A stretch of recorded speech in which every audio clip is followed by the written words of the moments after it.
Hello students, welcome to channel STN65। हम discuss करेंगे अपना जो कंटिन्यूस करेंगे उस चैप्टर को। चैप्टर का नाम क्या था? India in the 6th century BC, rise of Jainism and Buddhism. ये क्या है? इसका पार्ट 3 है। ऑलरेडी 2 पार्ट अपलोड हो गए हैं, आप चेकआउट कर सकते हो, जाके देख लेंगे उसको। हम डिस्कस करेंगे इस टॉपिक में। स्टार्टिंग करेंगे हम लोग इस चैप्टर में ब्रीफ पॉलिटिकल हिस्ट्री कैसी थी 6th सेंचुरी BC की, और फिर आगे बढ़ते जाएंगे हम लोग अपने चैप्टर में, राइट। सो इससे पहले आप लोग पार्ट 1 और पार्ट 2 देख लेना, उसमें सोर्सेज के बारे में डिटेल में इंफॉर्मेशन दी गई है, राइट। कि जैनिज्म का कहाँ से ओरिजिनेशन हुआ, सोर्स कौन कौन से थे, बुद्धिज्म का ओरिजिनेशन कहाँ से, उनके सोर्स कौन कौन से थे, राइट। अब हम जानेंगे कि जरूरत क्यों पड़ी इनकी, ये कैसे पिक्चर में आए, है ना। ऐसा क्या हो गया उस टाइम पर कि जो आर्यंस थे, मतलब जो आर्यंस थे उसमें रह रहे थे हमारे लेटर वैदिक और अर्ली वैदिक में जो आए थे एडवेंट करके, कहाँ से, सेंट्रल एशिया से, उनकी जगह अब ये न्यू रिलीजन कैसे आने लगा। सो उसको स्टार्ट करेंगे पॉलिटिकल हिस्ट्री से, और फिर ऐसे ही क्या है आगे मूव करते जाएंगे, राइट। चलिए स्टार्ट करते हैं इस टॉपिक को, शुरू करते हैं। अपना पहला टॉपिक आज का वो क्या है? Brief political history at the time of 6th century BC। Okay, चलिए शुरू करते हैं। नाम को कर दिया। तो हम लोगों ने अपनी हिस्ट्री की स्टार्टिंग कहाँ से की है? हड़प्पन सिविलाइजेशन से, राइट। हड़प्पन मतलब एंशिएंट सिविलाइजेशन से। हमारी सबसे शुरुआती जो हिस्ट्री है कहाँ से हुई? हड़प्पन से हुई, राइट। ये कौन सी सिविलाइजेशन? ये बहुत अच्छी सिविलाइजेशन थी। ये हम लोग सोचो उस टाइम पर, मतलब 1750 तक ये चली थी सिविलाइजेशन, और लगभग 2500 BC साइड कह सकते हो आप। तब हम लोग अर्बन प्लानिंग जानते थे। बिलीव करोगे आप लोग, अर्बन प्लानिंग मतलब टाउन प्लानिंग सब जानते थे। हम लोगों ने कितनी अच्छी सोशल लाइफ जी थी, ये सब डिस्कस कर चुके हैं अपने चैप्टर 1 में, राइट। उसके बाद क्या है, यहाँ पे इनका डिक्लाइन हुआ, क्योंकि हर किसी का डिक्लाइनेशन फेज भी आता है और इवोल्यूशन फेज भी आता है, राइट। तो इनका डिक्लिनेशन हुआ। उसके बाद कौन आए पिक्चर में आए? Aryans, right. आर्यंस पिक्चर में आए तो हमारे पास 2 टाइप की सिविलाइजेशन आई, या 2 टाइप के एज आए, जिसको हम लोग बोलते हैं, पहला होता है अर्ली वैदिक सिविलाइजेशन, और दूसरा क्या होता है? लेटर वैदिक सिविलाइजेशन। सोचो, दिमाग लगाओ, मतलब लॉजिक लगाना आप लोग। मतलब हम लोग पहले होशियार थे, हम लोग पहले शहर में रहते थे, फिर हम लोग गांव में आ गए, है ना। हम लोग पहले बिल्डिंग्स बनाते थे, फिर हम लोग क्या है, झोपड़ी में आ गए, राइट। मतलब हम लोग पहले पढ़े लिखे थे, हम लोग क्या है, नॉर्मल हो गए, हम लोग घुमक्कड़ टाइप हो गए, हम लोग कह सकते हो आप लोग। मतलब बस हमारी ऑक्यूपेशन बस जाने सब हो गई, राइट। तो मतलब सोचो ना कितना कितना चेंजेस आ रहे हैं, कितने नेगेटिव चेंजेस आए, आप ये कह सकते हो। मतलब यहाँ पर हम थे बहुत शानदार, है ना, एकदम स्वैग वाले पर्सन, और यहाँ पे आके हम होगा एकदम डम्बो वाले पर्सन। लेकिन ऐसा नहीं कह सकते हम लोग। फिर आगे देखो तो यहाँ पे क्या थे, हट वाली सिचुएशन आ गई थी हम लोगों की। यहाँ पे वेदास भी आने लगे थे। फिर आगे और बढ़े तो क्या, कौन सी सिविलाइजेशन आ गई? लेटर वैदिक आ गई। हम लोग थोड़े से एडवांस होने लगे, लेकिन साथ में कुछ स्टीरियोटाइप्स भी आने लगे, सुपरस्टिशियंस आने लगी, फीलिंग्स आने लगी। हम लोग अब क्या है, हम लोग क्या है, डिवीजन आ गया, और हम लोग का यहाँ पे क्या शुरू हो गया? वर्ना सिस्टम शुरू हो गया। देखो इसकी स्टार्टिंग तो यहाँ से हो गई थी, लेकिन ये कैसा था? अकॉर्डिंग टू आपका ऑक्यूपेशन वाइज। यहाँ पे क्या हो गया? According to caste wise, according to जन्म वाला टाइप, राइट। तो यहाँ पे क्या हो गया? डिस्क्रिमिनेशन स्टार्ट हो गया, राइट। इतना सब हम लोग पढ़ चुके हैं ऑलरेडी अपने चैप्टर्स में। हम लोगों ने लेटर वैदिक भी कंप्लीट किया, अर्ली भी कंप्लीट किया, हम लोगों ने हड़प्पन भी कंप्लीट किया, राइट। अब तो फिर धीरे धीरे क्या हुआ कि जब आर्यंस आ गए, 2 अलग अलग सिविलाइजेशन बन गई। उसके बाद क्या होता है, आर्यंस अब क्या चाहेंगे, यहाँ पे पहुंचने के बाद अपना वो एम्पायर बढ़ाना चाहेंगे। जो पर्सन है वो क्या है, पहले छोटी जो हट में रह रहा था, थोड़ी सी बिल्डिंग बनाई, अब वो चाहेगा कि हमें बड़ा सा एम्पायर बनाना है, राइट। तो आर्यन सेटलमेंट के बाद धीरे धीरे क्या है, छोटे छोटे जगह को क्या है, जोड़ने लगे। लोगों में क्या है, फाइट्स होने लगी, किसके लिए? टेरिटरी के लिए, किसके लिए? एरिया के लिए। फिर वो छोटी छोटी एरिया मिलके क्या कहलाने लगी? जनपदास। क्या कहने लगी? जनपदास। तो यहाँ पे जे क्या रिप्रेजेंट कर रहा है? जनपदास, राइट। तो अब क्या बन गए? छोटे छोटे छोटे छोटे जनपदास बन गए। लेकिन अब तो ग्रीडी हो गया ना इंसान, अब तो लालची हो गया इंसान। अब वो क्या चाहेगा? जो छोटे छोटे जनपदास हैं, कुछ आएंगे ऐसे स्ट्रॉन्ग वाले, कहेंगे अच्छी विल पावर वाले, कहेंगे कि इनको ही मिला के क्या है, हम बनाएंगे और बड़ा एरिया, ठीक है। तो फिर उन्होंने क्या है, छोटे छोटे जनपदास थे, उन्होंने आपस में लड़ना स्टार्ट किया, और लड़ना स्टार्ट किया तो कुछ जनपदास को क्या है, कुछ किंगडम्स क्या है, जीतने लगे कुछ लोग, और फिर छोटे छोटे जनपदास से बड़ी बड़ी टेरिटरीज होने लगी, जिनको हम लोग क्या बोलेंगे? महाजनपदास, राइट है ना बात। सो क्या है, इसकी इंफॉर्मेशन कहाँ से मिलती है? इसकी इंफॉर्मेशन हमको मिलती है बुद्धिस्ट टेक्स्ट से भी और जैनिज्म के टेक्स्ट से भी, राइट। तो बुद्धिस्ट टेक्स्ट के अकॉर्डिंग हमको 16 जनपदास मिलते हैं। कितने मिलते हैं? एम जे हमारे पास कितने हैं? 16, जिसमें से कुछ तो मोनार्कीज के रूल होते थे, कुछ में कैसा पॉलिसी थी? मोनार्कियल रूल, राइट, मतलब राजा वाला रूल था, है ना। राजा होगा, फिर उसका बेटा राजा होगा, फिर उसका बेटा फिर राजा होगा, उसकी बेटी फिर रानी होगी, इस टाइप से कौन सा रूल था? मोनार्कियल रूल था। लेकिन कुछ ऐसे थे उनमें कैसा रूल था? रिपब्लिकन, रिपब्लिक रूल था। मतलब उनके जो पर्सन थे, उनके जो लीडर थे, उनको क्या है? जनता चुनती थी। ठीक है, तो दो टाइप के जनपदास हमको देखने को मिलते हैं अकॉर्डिंग टू बुद्धिस्ट टेक्स्ट, जिसमें कितने नाम है उनके? टोटल 16 है। सबसे 4 इंपॉर्टेंट कौन से थे? 4 थे, जिसमें से एक जो जनपदा है वो साउथ इंडिया में भी देखने को मिलता है, बाकी सारे जनपदास आपको नॉर्थ इंडिया में देखने को मिलेंगे, राइट। और जो एमपी है उसमें भी आपको 2 जनपदास देखने को मिलते हैं। सबसे इंपॉर्टेंट आपको जो आपके सिलेबस के अकॉर्डिंग ध्यान रखने हैं, 4 जनपदास के नाम याद रखने हैं। नंबर 1 अवंती, ठीक है, ये एमपी में मिला था, राइट, प्रेजेंट जो एमपी है वहां का एरिया था। और नंबर 2 बट्स, ठीक है ना। और नंबर 3 ये आपको सबसे इंपॉर्टेंटली याद रखना है, ये क्या है? मगध, क्या है? मगध, ठीक है ना। और ये क्या है? नंबर 4 कौशल, ठीक है ना, क्या रखना है? कौशल। तो 4 थे, कौन कौन से? अवंती, बत्स, कौशल एंड मगधा, राइट। तो ये क्या है? चारों की इंफॉर्मेशन मिल जाती है हमको। उसके बाद क्या है? ये बड़े जनपदास के फॉर्म में क्या है? रूल करना शुरू कर देते हैं। सब आगे फिर ये इन लोगों में लड़ाई होती है, जनपदास भी लड़ेंगे। जनपदास अब चाहेंगे कि हमारा बड़ा बड़ा किंगडम हो, है ना, और बड़ा रूल हो, तो फिर जनपदास भी आपस में फाइट करेंगे। और जब जनपदास आपस में फाइट करते हैं तो उसमें से सबसे बड़ा एक जनपदा इवॉल्व होके आता है, जिसका नाम क्या है? मगध। क्या नाम है? मगध। हम ये देखेंगे कि मगध ही क्यों आया पिक्चर में, बाकी जनपदास क्यों हार गए, वाई द रीजन क्या है ऐसा कि मगध एक पावरफुल एम्पायर बन गए और जिस पर कई सारे रूल्स ने फिर क्या है? शासन करना स्टार्ट किया। यहीं से भी स्टार्ट होगा रियल में किंग वाला रूल। अभी तक तो छोटे छोटे एरियाज थे ना जनपदास तक, अब क्या है? एक मगध बड़ा सा एम्पायर बन जाएगा और यहीं से पिक्चर शुरू होगी। Why Magadh in picture and why Jainism and Buddhism also in picture, right. अब इसको डिस्कस करते हैं, मोस्ट इंपॉर्टेंट पोर्शन शुरू होने वाला है, राइट। सो अब डिस्कस करते हैं हम लोग कि मगध ही क्यों, वाई ओनली मगध, राइट। अब देखते देखो, उसे पता होना चाहिए आपको इस तरह शासन कौन कर रहा था इस पे। तो शासन कौन कर रहे थे? हमारे पिक्चर में थे उसमें बिंबिसार। कौन थे? बिंबिसार, है ना। ये बढ़िया रूलर थे, इन्होंने हेल्प की बुद्धिज्म की भी या बुद्धा की भी, और जो तीर्थंकर होते हैं ना जैनिज्म के, महावीरा की भी, उन्होंने काफी सपोर्ट किया इनको, राइट। एंड में क्या है, लेकिन बेचारे लास्ट टाइम पे इनकी बहुत ही मतलब बैड लक बोल दो, इनको निपटा दिया गया इनके बेटे के ही द्वारा। उनके बेटे का नाम क्या है?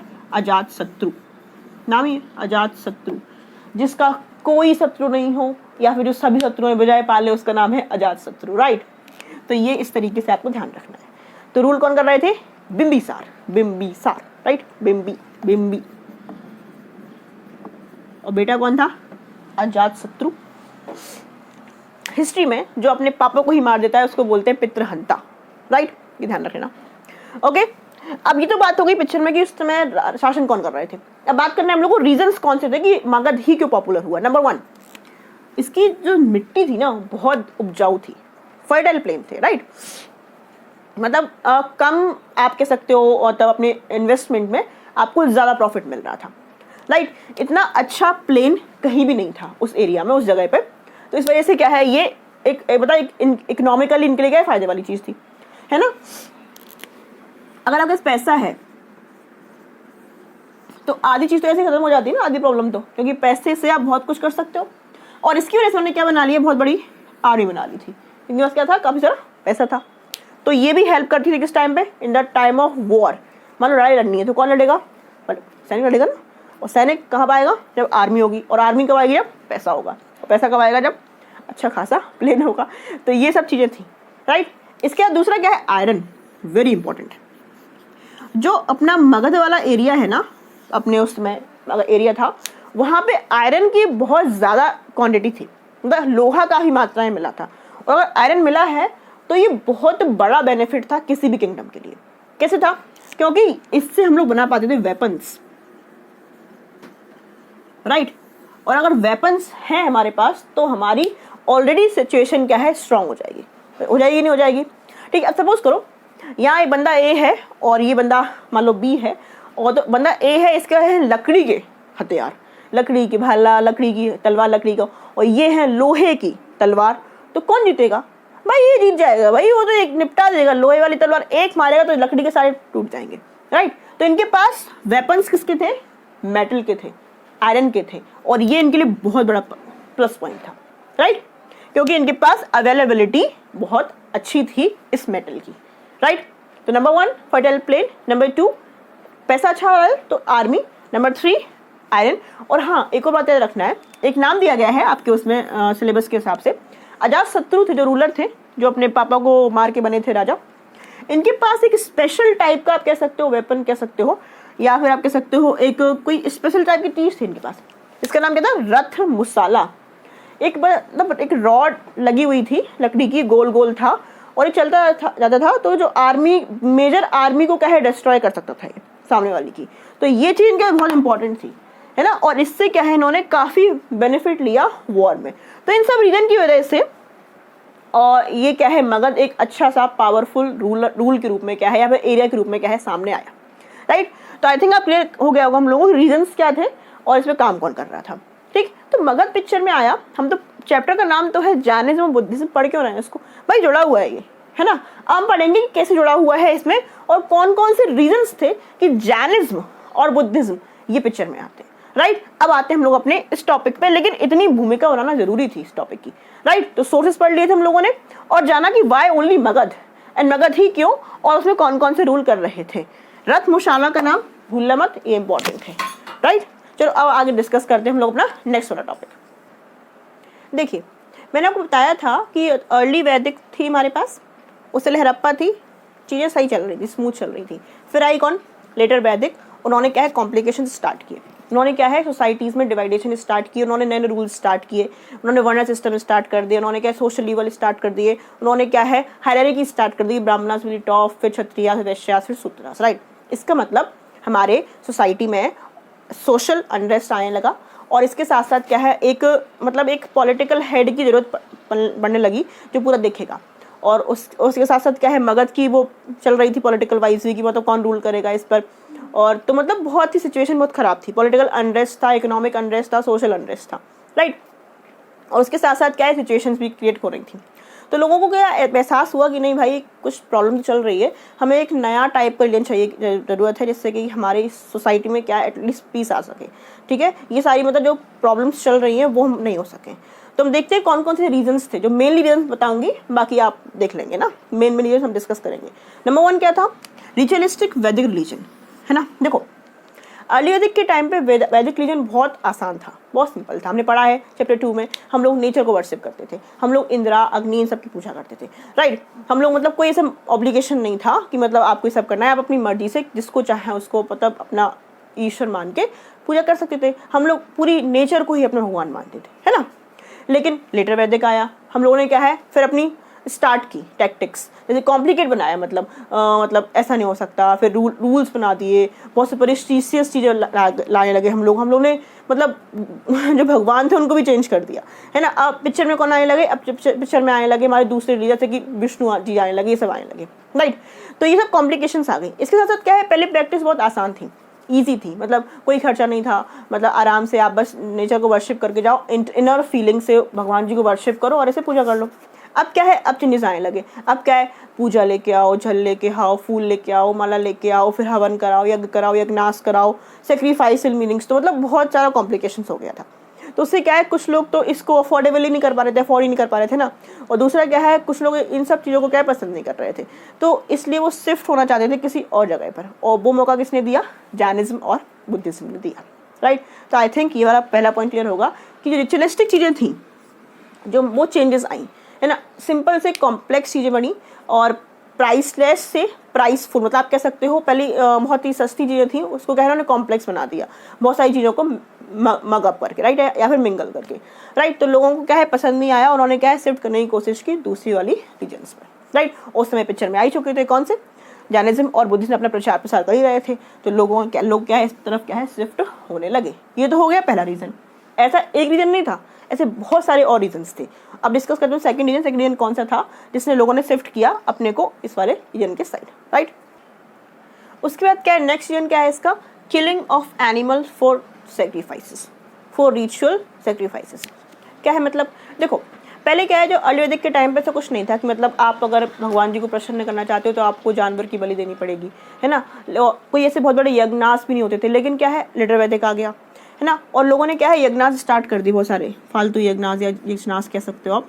और इसमें क्या बोलने लगे कि आपको सेक्रीफाइस देने पड़ेंगे। और सेक्रीफाइस कैसे देना पड़ेगा, आपको बहुत सारे एनिमल सेक्रीफाइस देने पड़ेंगे। देखो उस समय कौन सी इकोनॉमी थी, उसमें इकोनॉमी हमारी थी एग्रीकल्चर इकोनॉमी, जो आज भी है। इंडिया की इकोनॉमी आज भी कौन सी है, एग्रीकल्चर इकोनॉमी है अभी भी, क्योंकि मैक्सिमम पोर्शन जो है, मैक्सिमम लोग हैं वो कहाँ है, अभी भी गांव में है। और किस पे डिपेंडेंट है, एग्रीकल्चर पे डिपेंडेंट है। तो उस समय तो कुछ ऐसा एडवांसमेंट भी नहीं था, टेक्नोलॉजी भी नहीं थी, तो हम लोग किस पे डिपेंडेंट थे, टोटली एग्रीकल्चर पे। एग्रीकल्चर किससे होता था, उसमें बहुत सारे क्या ट्रैक्टर थे, क्या थ्रेशर थे, क्या बताओ कोई था क्या, ऐसा नहीं थे। उसमें किससे डिपेंडेंट थे हम लोग, एनिमल्स पे। किसके लिए, एग्रीकल्चर के लिए। थे कि नहीं थे, हमको वुल चाहिए, हमको ऑक्स चाहिए, हमको काऊ चाहिए, हमको बफेलो चाहिए, हमको गॉड चाहिए, जैसे कि क्या है अपने एग्रीकल्चर इक्विपमेंट्स या एग्रीकल्चर नीड को पूरा कर सकें। और यहाँ पे क्या हो रहा था, ये लोग जो एनिमल्स हैं वो क्या यूज़ कर रहे थे, किसके लिए, सेक्रीफाइस के लिए, हम अपने भगवान को प्रसन्न करेंगे, राइट। तो सबसे ज़्यादा जो मेजर पॉपुलेशन थी वो कौन से थे, पीजेंट्स थे। तो ये क्या है, पीजेंट की जो लाइवलीहुड है उस पर असर कर रहा था, उनकी इकोनॉमी पे असर कर रहा था। और ये क्या है, इन्होंने फेवर नहीं किया कि नहीं भाई हम ऐसा नहीं करेंगे, हम अगर अपने जो जीव जंतु हैं उनको भगवान के प्रसन्न करने में ही लगा देंगे तो हम खाएंगे क्या, हम पिएंगे क्या, अपनी खेती कैसे कर पाएंगे, राइट। तो ये भी एक बहुत बड़ा रीज़न था, है ना, बहुत बड़ा रीज़न कि लोगों ने शिफ्ट किया अपने आप को वो धर्म के साइड जिसमें क्या है ऐसी चीज़ें कॉम्प्लिकेशन उनको नहीं दिख रही थी या फिर नहीं थी, ठीक है ना। तो ये सेकंड रीज़न हो गया। इसके अलावा भी बहुत इंपॉर्टेंट रीज़न थे, है ना। अब डिस्कस करते हैं तीसरा रीज़न कौन सा रीज़न था इंपॉर्टेंटली जिसने फेवर किया इन दोनों रीज़न को, राइट। अब देखो अभी बताया था मैंने आपको बहुत सारे क्या है रिचुअल्स स्टार्ट हो गए थे और राइट्स स्टार्ट हो गए थे, ठीक। देखो दिमाग लगाना, क्या स्टार्ट हो गए, रिचुअल्स, पेन विजिबल है और राइट्स स्टार्ट हो गए, राइट। अब द राइट्स, सो फिर राइट्स एंड रिचुअल्स आ गए, मतलब किसकी भूमिका आ गई, कौन पिक्चर में आएगा, किसकी वैल्यू बढ़ेगी। याद करो वो दिन तुमने सीखा था कौन सा सिस्टम, वर्ण सिस्टम। कौन थे ऊपर, ब्राह्मणास, फिर कौन थे, क्षत्रियास, फिर कौन थे, वैश्यास, और फिर कौन थे, शूद्रास, ठीक है ना। पहले था ऑक्यूपेशन वाइज। अब देखो पिक्चर समझते जाना तुम लोग, बस कहानी समझते जाना। फिर क्या कर दिया इन्होंने, जन्म वाइज, बर्थ वाइज। अब देखो बर्थ वाइज कर दिया तो इनकी जरूरत इंसान को जन्म से लेके मृत्यु तक पढ़ने लगी। किसकी जरूरत, प्रीस्ट की। और इन्होंने अपने आपको कौन सी क्लास बोल दिया, प्रीस्टली क्लासेस, राइट। हर चीज में इनको इंपॉर्टेंस दी जाने लगी। और जब इनकी इंपॉर्टेंस आएगी, प्रीस्ट आएंगे बीच में, तो फिर क्या बढ़ेंगे, रिचुअल्स और ज्यादा बढ़ेंगे, राइट्स और ज्यादा बढ़ेंगे, और टैक्टिक्स कॉम्प्लिकेशंस और ज्यादा बढ़ेंगे, राइट। तो ये चीज क्या है, कुछ लोगों को पसंद नहीं आई और साथ साथ में डिस्क्रिमिनेशन भी बढ़ने लगा, राइट। तो फिर ये सब से छुटकारा पाने के लिए विकल्प थे ना उनके पास। अगर ऑप्शंस होंगे तो हम उसको चूज नहीं करेंगे क्या, ऑब्वियसली हम करेंगे। और फिर लोग शिफ्ट होने लगे कहाँ पर, इस साइड शिफ्ट होने लगे due to the supremacy of priestly classes. किस वजह से, सुप्रीमेसी ऑफ कौन सी क्लास, प्रीस्टली क्लासेस या फिर अपर क्लासेस, राइट। ये बात समझ में आ गई। अब देखते हैं नेक्स्ट वाला रीजन कि ऐसे और कौन कौन से रीजन थे जिन्होंने प्रमोट किया, लोगों को झुकाव किया दूसरे साइड या फिर दूसरे धर्म को क्या है अपनाने में, राइट। चलिए स्टार्ट करते हैं और देखते हैं। और यहाँ देखेंगे हम लोग अपना नेक्स्ट वन, वो क्या है, कास्ट सिस्टम। क्या है, कास्ट सिस्टम, राइट। तो फिर क्या था, कास्ट सिस्टम में क्या था, 4 कास्ट थी, ब्राह्मणास थे, क्षत्रियास थे, वैश्यास थे और शूद्रास थे, ठीक। इन्होंने बना दी, किसने, अर्ली वैदिक के टाइम में बन गया था। लेकिन उस समय डिवीजन इतना ये बुरा नहीं था डिवीजन, उस समय डिवीजन था ऑन बेसिस ऑफ ऑक्यूपेशन में, समझा चुकी हूँ आपको चैप्टर 2 चैप्टर 3 में। लेकिन फिर क्या हो गया, इन्होंने उसको बाय बर्थ कर दिया और फिर क्या बोल दिया, जो एक बार ब्राह्मणास के यहाँ जन्म हो गया वो ब्राह्मण ही कहलाएगा, भले वो कोई सा भी काम करे। अब बाय ऑक्यूपेशन, बाय क्या हो गया, हेरिटी वाइज हो गया। इससे क्या हुआ, कास्ट सिस्टम में फिर ये लोग क्या है, धीरे धीरे क्या है, सुपीरियरिटी और इंफीरियरिटी की क्या है फीलिंग लाने लगे, है ना। मतलब जो ऊपर वाले लोग हैं जैसे कि ब्राह्मणास, क्षत्रियास हैं और वैश्यास और शूद्रास हैं, राइट। तो इन्होंने कहा ये क्या है, लोअर कास्ट है, और ये वाले क्या है, अपर कास्ट है। सबसे सुपीरियर कास्ट कौन से हैं, ब्राह्मणास है। तो फिर क्या धीरे धीरे क्या है, एक्सप्लॉइटेशन होने लगा। और जब एक्सप्लॉइटेशन होने लगा तो इस हद तक होने लगा कि लोग क्या है, फिर सर्वाइव नहीं कर पा रहे थे इस एनवायरमेंट में, और फिर उनको एक ऐसा रीजन दिख रहा था जहाँ इक्वालिटी थी, जहाँ सब कुछ था, तो लोग क्या है, इस साइड फिर क्या है, शिफ्ट होने लगे। This is also most important reason कि हम लोग जो एक ही सारे धर्म के थे, जो सब वेदा वाले धर्म के थे, जो सनातन धर्म के थे, वो फिर इस साइड शिफ्ट होने लगे, बिकॉज हम लोगों ने ही कुछ लोगों का इतना ज़्यादा एक्सप्लॉइटेशन किया कि उसमें क्या है, वो लोग अपने आप को सर्वाइव नहीं कर पा रहे थे, इतना इंफीरियर महसूस करवाया कि वो यहाँ पे अपने आप को क्या है, एडजस्ट नहीं कर पा रहे थे, राइट। अब देखते हैं नेक्स्ट रीजन कि क्यों राइज हुआ या और कौन सा रीजन था जैनिज्म और बुद्धिज्म के फेवर में। इसके अलावा भी रीजन थे, जैसे कि वैदिक लैंग्वेज। वैदिक जो लिटरेचर था ना, उसकी लैंग्वेज बहुत डिफिकल्ट थी। वो किसमें लिखा हुआ है, आपको बताया था मैंने, वो लिखा हुआ है संस्कृत में। किसमें लिखा हुआ है, संस्कृत। और जो संस्कृत लैंग्वेज एक क्लासिकल लैंग्वेज है, ये हर जो नॉर्मल पर्सन है उसके लिए समझना आसान नहीं है, राइट। तो जो वैदिक लिटरेचर की लैंग्वेज भी एक बैरियर थी लोगों को उनके जो मतलब प्रिंसिपल्स समझने के लिए, राइट। इसके अलावा जो ये रीजन आ रहे थे ना, इनकी लैंग्वेज क्या थी, लोकल लैंग्वेज थी, तो लोग क्या है, इनके प्रिंसिपल्स को ज़्यादा अच्छे समझ पा रहे थे। तो ये भी एक रीज़न था कि क्यों ये राइज अप हुए। कौन से रीज़न, जैनिज्म और बुद्धिज्म। इसके अलावा मैंने आपको बहुत सारे क्या बताए, ईवल्स बताए, रिफॉर्म वो बताया कि क्या क्या प्रैक्टिस चल रही है सोसाइटी में। इसके पीछे क्या है, आवाज़ उठाई फिर रिफॉर्मर्स ने। और रिफॉर्मर्स कौन थे उस समय, गौतम बुद्धा, लॉर्ड महावीरा, राइट। इन्होंने जो ब्राह्मण सिस्टम चल रहा था उसके क्या है, अगेंस्ट आवाज उठाई कि ब्राह्मण सिस्टम क्या है, डिस्क्रिमिनेशन ला रहा है, सोशल इवल्स को क्रिएट कर रहा है, एक्सप्लॉइटेशन कर रहा है, और लोगों को क्या है, इंफीरियर और सुपीरियर क्या है, दो अलग अलग क्या है, आप कह सकते हो कैटेगरीज में क्या है, डिवाइड कर रहा है, राइट। तो ये सारी बातें क्या है, लोगों को अट्रैक्ट हुई। उन्होंने कहा कि हम सभी के लिए खुले हुए, we will accept openly to each and every one. तो इससे क्या है, लोगों को लगा नहीं भाई, that is more good than this one, because वहाँ सबको एक इक्वल माना जा रहा है, और यहाँ पे क्या है, सब में डिवीजन या डिवाइडेशन दिखाया जा रहा है। सो ये भी एक रीज़न था कि बहुत सारे लोग कहाँ पर शिफ्ट हो गए, जैनिज्म और बुद्धिज्म पर क्या है, शिफ्ट हो गए, राइट। तो हमने इस लेक्चर में देखा, सबसे पहले क्या देखा था कि पॉलिटिकल सिचुएशन कैसी थी उस समय, किसकी, 6th सेंचुरी BC की। दूसरा देखा हम लोगों ने कि मगध ही क्यों पिक्चर में आया था।